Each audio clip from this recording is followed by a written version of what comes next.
perbandingan dengan data semester 1 di tahun 2024. Kepala Kantor Komnas HAM Perwakilan Papua, Frits Ramande memaparkan sejak Januari hingga 12 Juni 2025, sebanyak 40 kasus lahir dari kekerasan bersenjata antara TNI Polri dengan kelompok sipil bersenjata atau Tentara Pembebasan Nasional Papua Barat (TPNPB).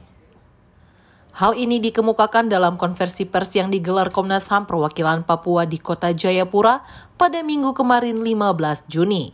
Itu sistem pengaduan HAM, jadi SPA itu sistem pengaduan HAM.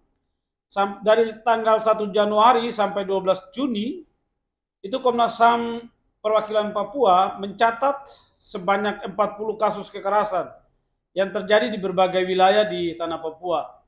Dari 40 kasus kekerasan tersebut, didominasi oleh peristiwa kontak senjata. Dari rentetan peristiwa kekerasan ini, setidaknya sudah menelan nyawa 50 orang dan menyebabkan luka-luka pada 25 orang lainnya. Jumlah terbanyak yang meninggal dunia maupun luka-luka menyasar warga sipil, yakni sebanyak 48 orang. Kemudian antara pihak bersenjata, korban dari pihak aparat keamanan Indonesia sebanyak 16 orang dan korban dari pihak TPNPB sebanyak 11 orang. Kabupaten Yahukimo di Provinsi Papua Pegunungan dan Kabupaten Intan Jaya Provinsi Papua Tengah masuk sebagai daerah dengan kasus kekerasan paling banyak, yakni 8 dan 7 kasus.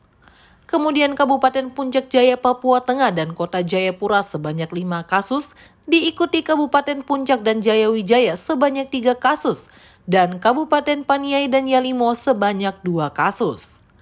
Sementara itu, untuk Kabupaten Jayapura, Nabire, Teluk Bintuni, Kota Sorong, dan Dogiai masing-masing sebanyak 1 kasus. Jadi ada penyerangan terhadap pos-pos militer, satuan-satuan polisi, tentara, pos-pos, atau sebaliknya, tentara polisi melakukan penyerangan terhadap markas-markas kelompok sipil bersenjata. Itu penyerangan. Tapi juga ada penembakan tunggal. Misalnya tukang ojek yang melintas, kemudian yang di belakang, ini tukang ojeknya, yang di belakang dia turun dor. Atau sebaliknya, penembakan tunggal adalah mereka yang datang secara individu, mengambil senjata lalu tembak dalam jarak dekat. Frits menilai pemerintah belum ada upaya serius untuk menghentikan konflik kekerasan di sejumlah wilayah di tanah Papua.